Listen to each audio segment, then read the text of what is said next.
Hey everybody, it's your hospitality friend Glenn here once again in fabulous Las Vegas. And I got the incredible Cami Christensen with me. She ain't just anybody. She's the president and general manager here at Westgate Las Vegas Resort and Casino. It's a mouthful. It is, right? Hotel or something. Or even spa. my name. Even my name is all right, yeah. All right, so now that we got that down, you've been here 25 years. Elvis has been here a little bit longer than you. Just slightly. Just a little slightly, bit. Yep. And you started at the front desk, and now you're running the joint. How cool is that? It's super cool. I love it. I love this place. I love what I do, and clearly love the people I work with. That's pretty awesome. I'm having a Memphis-filled week. Yesterday I was in Memphis. Were you really? Yeah. What were you doing? I was in the Memphis in May barbecue competition. I love Memphis. I used to live there. No way. I did. I lived right on the bank above it. It's an awesome. All right, so sorry to do this, everybody, but we got to take a little moment here. I was duck master last week. No way. Yeah. At the Peabody. At the Peabody. I know. Wow. I know. You're like some superstar. I'm like having a little dream come true. Oh my gosh. I get to be the duck master. I get to talk to Cami Christensen. What more is here there? At Westgate Las Vegas? But most people don't realize how hard it is to become president of a major resort. You started right from the front desk. I did. I know. If you could synopsize that journey, what was that like? So, pretty incredible. Yeah. I came here as an assistant hotel manager. Right. And I kind of had a choice between working over on the Strip as a casino host or coming here as a hotel manager. But it was at Las Vegas Hilton. Right. And everybody in my family was like, but Hilton, Las Vegas, this is where Elvis was. Yep. And I chose this job, and clearly it's worked out for me. I've loved every minute of it. And I will say it was overwhelming at first. Yeah, I'd come from a very small property. I'd been working in Tunica, Mississippi. That's my Memphis connection. Tunica, Mississippi used to be the third biggest gaming destination after here and Atlantic City. It was the first real area to grow up very, very quickly. So you were there at a real hot time. Yeah, it was booming. It was a crazy time, and I worked at a property that had 300 rooms, right. And then I came to something that had 3,000 rooms. Oh my God! And the first night we had that I worked on a Friday night, there were 2,000 check-ins. Oh, and there was a line over an hour and a half for people to check in, and I was freaking out, and I'm like, oh my gosh, so I got that cocktail waitress, and I comped everybody in line cocktails. Oh, because that's what you do. Right. Hell yeah. That turns into experience. As you can imagine, I was in the VP of Hotel Operations office the next morning, and he said, what did you do? Yeah. And I'm like, oh my gosh, it was this long check-in, and we were like making people happy. Yeah. And he goes, you will never do that again. This is Vegas, and they will come whether they stand in line or not. Right. Now, things have changed a lot since then. You know? They really have. And so, anyway, that's where it started. And then I worked in meetings and conventions, worked in hotel operations and retail, food and beverage, and casino. Kind of just kept working my way up and through. And every time I felt the desire to maybe go check out one of the newer, nicer buildings that were being built on the Strip, I just kept coming back to this place and thinking, I can't leave this place. I love it. And, I walk in and these chandeliers, and there's this something that ingrained. We're going to take a little look at that. Yeah, it's really special. Sure. All right, so before we get into walking around, it's important for people, I think, to understand just how historic this property is. And I mean that in a super good way. It opened originally as the International, owned by Kirk Kerkorian. So this was once the largest hotel in Las Vegas and transformed everything from low-slung buildings into the possibility of what could be, right? Yeah, it's such an iconic. And I think about the way Kirk built this building. It's so timeless. There was no theminess, but you look at the outside of it, you don't look at it and go, wow, this property's 55 years old. But another person who created another resort out there did that same kind of three-building structure all meeting in the middle kind of a thing. Yeah, and it really, has held the test of time, really, right? And so, and then clearly then the history of we'll talk about our friend Elvis, right? Like what he's meant to this property and what's happened here. So being that we're talking about Elvis right now, let's just jump right into it. One of the coolest things is that when Elvis made his comeback, this is where he was, the Las Vegas Hilton. And you guys are doing the coolest thing. You're recreating that first show from July 31st, 1969 for one night only What a great idea is that? Kudos to whoever thought of that. Well, a pretty brilliant person, I'll say that. When our head of marketing came up with it. It was not my idea at all. Okay. And we actually were talking about ideas to really, because this has been the year of Elvis. It was his 90th birthday. And then we also realized, hey, you know what? It was 55 years since he performed on this property, his first show. And it was like, let's make this entire year about Elvis, right?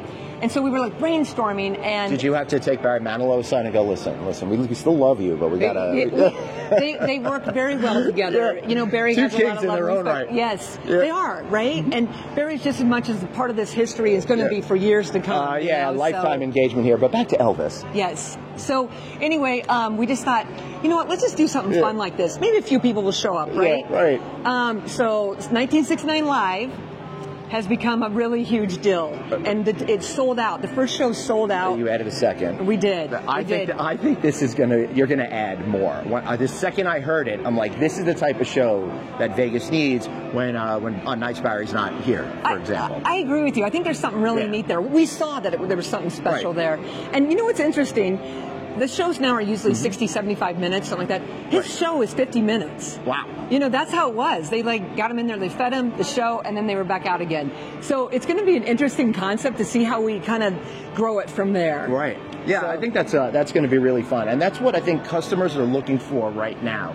There are so many great, beautiful resorts, but they don't have that history. They don't have that legacy. And I think people more than ever are searching for bits of nostalgia, because I think as a culture we're starved for common pop culture now. So we look back to get those moments of nostalgia. And if you could tie that in, I think that's a real winning combination to get people coming in the door day after day. I think you're absolutely right on that. And we're really finding that too. That, I mean, clearly this property that's what sets us apart. Right. We're not getting blown up like the rest of them, you know. And so, anyway, I think that the younger people, the way they have attached themselves to Elvis is, the movie helped, but it's remarkable how many people, like younger generation, are embracing Elvis and are coming to the property and they want to hear and know everything they can about Elvis. So I don't know, he just has this legacy that's going to go on for, I think, years and years to come. That's pretty impressive. All right, so I think it's time for us to take a little walk around this property. What are we going to go? What are we going to go check out? Let's go over to the lobby here. We're going to go over here and. So I wanted to just share with you. So over there's the front desk. All right, go on. Where it all started. Yep. So one of the things that's kind of fun is our CEO, Jim Gissy, is a huge Elvis fan. Oh, cool. So he has now started a little collection of Elvis memorabilia, which has really worked out well for us, right? But it does, because you got, if you're going to have it, you got to have a place to show it. Right. Yeah. So he will call me every now and then. He'll go, hey, I got an opportunity to, buy Elvis's gun collection. Right. Or Elvis's hair. Oh, look at this. There we go. Come over here on this side. All right, so and I'm gonna turn this around on you. So what are you looking over here? There we go. We have this all the time in the lobby, but I will tell you, on his birthday, we set this up and we put birthday cards on each side of this, huge birthday cards. And we filled up probably 20 birthday cards. Wow. And if we put them back up today, they just fill up. Everyone has a message for Elvis, and they want to be part of that. So we just have learned that, people want a photo with Elvis at the place where Elvis performed. Yeah. So something special about it. Again, connecting it to a past era and making it relevant for today's audiences. Absolutely. Right? All right, so keep talking to me. Where are we going next? Well, I want to show you this over here. Yep. So I told you that he'll call and say, hey, what do you think about this? I'm going to point out a few things. So this is Elvis memorabilia, and we actually have a lock of Elvis's hair. Oh, we're going to get a close-up of this. Oh, look at that. Oh, it's pretty cool. It is, isn't it? With Elvis's ring. Look at that. There. Neat. And then a lot of his down here. Yeah. Buckle belt buckles. Cufflinks. Cufflinks. We'll come around this back side here. These are some contracts and information from when they were. Listen, this is the rider. You gotta have a stick of all beef bologna, fillet of sole, lean pot roast. One. This one is Colonel Parker's. Oh, that's just Colonel Parker's. That explains in eating 12 New York steaks and 24 fillets every night. And I think there's like kidneys and brains, and there's all kinds of interesting stuff on there. But it's really interesting because we found this document, and it was Colonel Parker's writer, and basically he would drive up in the back of the hotel, and they would load his car up. No way. So, anyway, he was getting well taken care of. A man's got to eat, right? Absolutely. And then this is part of his gun collection. We have additional guns. That's awesome. Quite a large gun collection. All right, the sun's coming in here a little bit, so let's just move on. All right, where are we headed to now? Let's walk down the I-Bar here. All right. So I will tell you, I've been here at I-Bar, came to see Barry Manilow last year doing the Christmas show. One of the fun things I liked is you've got over here the stage, which always has great bands. And I'll tell you, it really creates a lot of excitement, not just here, but it flows out into the whole casino floor. Yeah, and you know what? I think we have free live entertainment. Yep. Hang on a second. little poker announcement. Want to go play poker? Yeah. No. So we have go on. Yeah, free live entertainment every night, and I think we're one of the few properties that still do that, where it's right in the middle of the lobby, and so it just creates kind of creates an ambiance to the entire property to have that live entertainment. It's some energy. It's interesting, when Westgate bought the property, clearly I was here during the Hilton days. Yeah. So when Westgate bought the property, we didn't have this here. This bar was not here. And David Siegel, our owner, he goes, we should put a bar here. And when they dug into the concrete, all the plumbing was there. And we found out that Krikorian had put a bar there originally, and then they ripped it out many years ago. But all the plumbing was there. So it was pretty special, and that he had that insight of like, this needs to happen here. So also pretty special. I love that the ceiling height is great. There's a lot of light, and it creates the right amount of energy. Some of the older buildings, they feel dark and depressed, but it feels up here. And the music soundtrack, which you're not hearing right now because I'm cutting it out, is really good too. Upbeat and light. You kind of keep happy. We kind of like the classic rock. We kind of keep that, a little bit of mixture of everything everybody going on. Likes that. Keep everybody happy. All right, so what can we look at next? We're going to go down this way. We're going to head down this way. While we walk over there, let's take a shot real quick of these amazing chandeliers. Right? Look at that. Beautiful. All right, so we're going this way. Yeah, we're going to walk right over here to the Cabaret Theater. Yep. And have you seen a show in Cabaret yet? No, the only show I've ever seen here was Barry Manilow. Okay, so Cabaret has been here for many, many years. I think it's been here over 40 years.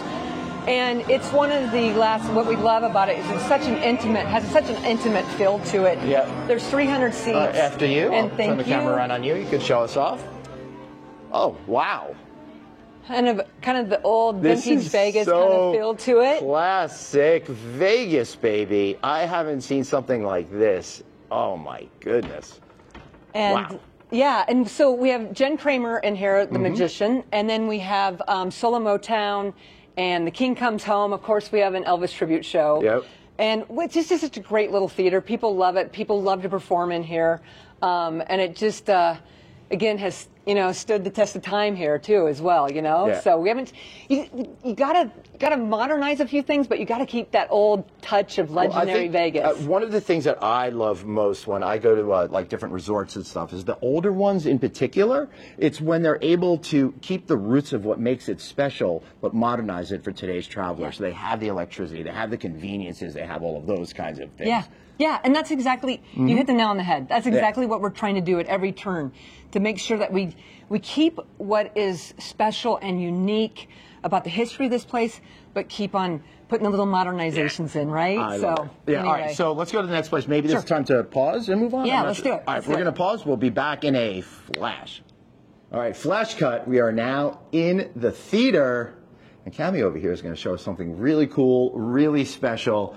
Let's find out what it is. All right, you take it away. Glenn, I got something I need you to do over here. So this is the original theater floor. All right. And this is where Elvis would stand and put his hand on this wall. Wow. And say a prayer before every show. Wow, that's pretty awesome. It is, isn't it? Yeah. Yeah. Do you want me to tape you doing it? Yeah. Trust me? Let's take a picture after we turn off the camera, but yes, I want to do that for sure. Yeah, it has become, everybody that performs here, it's a very special place for them. It's kind of sacred, you know? Yeah, and it's amazing that it's something that's private, that nobody knows about, but you're sharing that with us today. That's really super special. Yeah, we do. We love it. All over property, we have these special places and special moments. I'm just going to move around light in here light. a little bit. Yeah. And I don't know if you know this, but Elvis's stepbrother lives on property. No, I did not know that. So his name's David Stanley. He has a show here once a month. Really? And he was with Elvis and his father and the family from the time he was, I think, 5 or 6 until he was with Elvis when he passed away. Wow. And he has unbelievable stories. Yeah. It's a great show. And so what's great is, like, sometimes when we want to test something, like, hey, is this true about Elvis? We have somebody that actually can say to us, yeah, that's right, that happened. Yeah, that's pretty awesome. And I will say, this spot wins coolest Elvis spot for me this week, because someone drove me by and they're like, that's the hospital Elvis was called dead at. Not as good of a memory.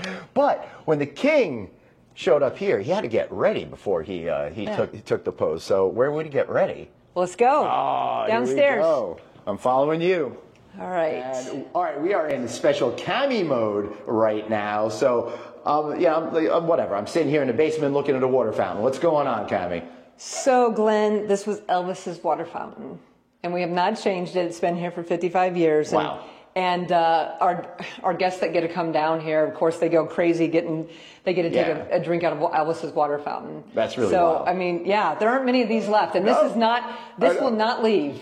This will not leave this property. It's really amazing how through all the changes for all the years at the resorts that you didn't change this thing. Like, this didn't become like a Quark's water fountain during the Star Trek phase, for example. No, you're absolutely. And you look, there are many things we look at sometimes like, oh, why didn't we remember to do this or that? You know, we weren't here at the time. But I don't know, and if anybody had that foresight to go, oh, we got to hang on to everything that Elvis had, but at least we got quite a bit. Yeah, that's for sure. So let's go on down here. Yep. So we're down here in the hallway. This is where everybody's going to come to get ready for their shows, particularly the King himself. And as you can see, we have Barry Manilow with all of the special celebrities that he's had here over the years as well. Yeah, and just so everybody knows, it goes all the way down. I'm sure there's special people here all the time. So here we are, going into the dressing room. So this is Elvis's original bar. Oh my goodness. And this mirror, it was all here also. Wow. This is really super special, Cami. It's kind of, when you think about what happened in these walls, right? And for a very long time, let me just see if it's still there. I think it is. Yep. So this is his, now we replaced the mattress, but this was original also. Yeah, I'm sure you just replaced the mattress. This was like he would lay down and take a little nap here before shows. Right. And so again, we kind of just kept it like it is. Yeah. And it would be, you're tempted sometimes to rip it all out and make it fancy. The thing is, I was gonna ask you about that next. Let's go back out here into this area, because there was a time after the Elvis era before people would think to save something like that and keep it sacred. So you're in a way lucky that it was probably not thought of to fix for a period of time until everyone realized you had something special. You're right. You're absolutely right. Yeah, because there is just that tendency to go, we ought to do something else. But I do think when it comes to Elvis, there are very few people that ever thought, let's get rid of Elvis. Right, yeah. You know what I mean? That's a really good point. His suite upstairs. Yeah, usually when I leave a room, people get rid of everything right away. Good to know. Yeah. But this is great. I had no idea the dressing rooms were this size, because it's really more of a get-together space for everyone with a little bit of privacy. And there's a smaller room, a very small room on the other side there that's that we keep kind of locked down. But this, I don't know. What's neat is that there's so many Elvis that were members of Elvis's entourage over the years. For me, being here 25 years, I've met a lot of them, right? That would come down here and they have stories to tell. Yeah, let's walk over here and go with the background over here. Really fun. That's what's really fun. Yeah. Especially you know, we've had Priscilla Presley come through here, Joe Esposito, all of them. And Yeah. they just, to be able to relive a little bit of the history with them is pretty neat. That is pretty neat. But yet you continue to move forward and you're doing things to attract guests. Everybody knows out there I'm more of a jam band guy. I had a good jam band festival here. And you had a blues festival here, right? Yeah, So blues you're band. doing these real smart things in order to like get people to come and sell packages and really create a whole experience for them. Yeah, you have to, right? We can't all just sit on Elvis, right? Right. So, and one of the things that we really are proud of here, but that we push is entertainment, entertainment, entertainment. Yeah. And yes, we have a great sports book and we have a fabulous convention center, but I think that the heart and soul of what made the Las Vegas Hilton what it was entertainment. Yeah. And so we have to stay with that. And fortunately, Westgate is very much behind that and very supportive of that. And kind of like even David Siegel given Barry the lifetime contract. And we're just constantly looking at what other acts can come in here. And we're kind of changing up a little bit. We try a lot of different bands, if you've noticed. So we're taking them all the time. And the great thing about today is it's a band that neither of us have heard of, has a devout following that they've cultivated that will help you leverage that opportunity to sell out your rooms, the food and beverage, the theater, everything. And you know, I say all the time, we need an opportunity for someone, like if someone hasn't been on this property for many, many years, they don't know really what's here. Maybe they came during the LVH years when things were a little tougher for the property. Yeah, that was 2012 to 2014, when between the Hilton identity and the current identity. Exactly. And the property just was kind of a loss. It was absolutely. And now to see what Westgate, they put, you know, millions and millions into the property. I can't believe it's been over 10 years. I know. It's yeah, July 1st is going to be 11 years. Wow. And so the place is different, you know, and just to try to get people back in that door another time to see how beautiful the property is. I will tell you that I hadn't thought about Westgate in a really long time. And then when I came to do that Barry Manilow show, I fell in love with this place. And great. I'm like, this is great. And then when I had an opportunity to come to a conference here last fall, and I was like, oh, great. I'm going to go see that place again. So that's great. Yeah. And there's great energy here. All right. So we're going to move on to another place. Yep. And through the magic of editing, here we go.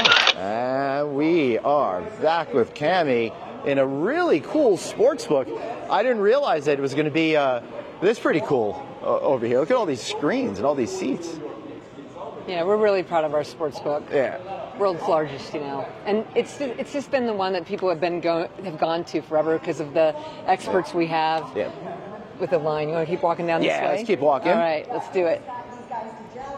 Oh, turn us around, get back to us. All right, so this is great. It's really an important. I always like to throw this out there. We're here in the middle of a Monday. That's why it's so quiet over here. So. Not a lot of exciting sports going on Monday afternoon. Yeah. I mean, I heard the NFL was going to do the Super Bowl at Mondays at 2, but I know. Why didn't they change that for us, right?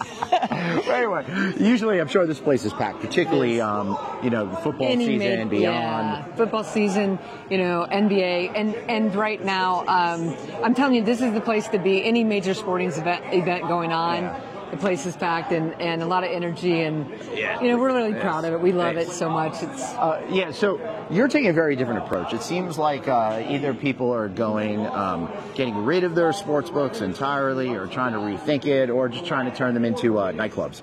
Yeah, right? We're not doing that. Yeah, we're not. This is part of the iconic history of this property.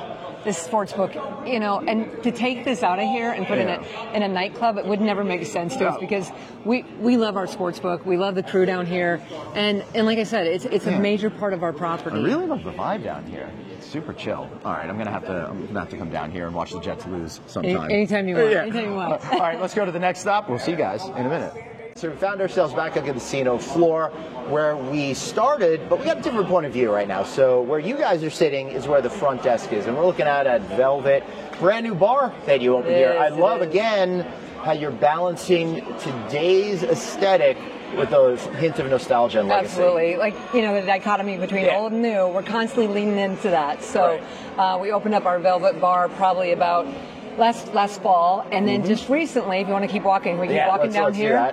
We just opened Viva Coffee and Espresso. All right, so and you can kind of see just kind of blending the two there's a lot together. of customers over there, so I'll avoid that. But let's go to where the sign is, and then we can get the sign part of it. So this is kind of a multi-day part, kind of the thought that you have here. Come next to me over here. There we go. yeah. So now we're thinking multi-day. So you got the coffee in the morning, you got the sandwiches in lunch or something. Absolutely. Like You can get soup, a sandwich, a piece of pizza, gelato. You name it. It's kind of our Starbucks concept. Right. And then we just it rolls 24 hours a day. That's really important. And it is, and does very well for us, and we're very happy with this space. You can imagine. And that's kind of what the plan is, Glenn, is just to continue to kind of touch every spot on property, every piece of the property. You're like the painter of the San Francisco Bridge. You start at one end, go to the other end, and start all over. And then we start all over again.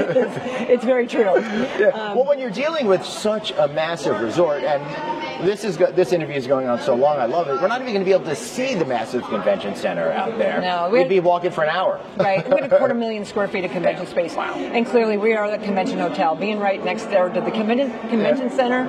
It just makes sense. And our relationship is so good with them, and we're really grateful for that relationship as well. We're just slightly off the strip, so that helps add this extra clientele we need. It sure does. All right, but I know we've seen the food, we've seen Elvis, but I haven't seen any suites or anything like that. Can we see one of those? I got a little suite I want to show you. That sounds pretty sweet. See you there. All right, I've just started. We're coming off an elevator. Here we go. Where are we going, Tammy? So, this is a very special part of our property. Yeah. And so we're entering the 30th floor of the property, and we have 3 villas up here. They range in size from 12,000 square feet to 17,000 square feet. And so we're entering the Versailles right now. Wait, this is a suite. This is not a hallway to a suite. This is one suite. Oh my God. Okay. And so let me tell you a little bit about them, why they are here. Yeah. So first of all, this is the area that Elvis's his suite was back in 1969 to 1977-ish. Well, in the 80s, actually the 90s, the Hilton family, there was so many high rollers. Right. And they just didn't have the suite product to accommodate them. And so they invested $60 million and built 3 large villas up there. That was a lot of money back then. Incredible amount of money, wow. Right?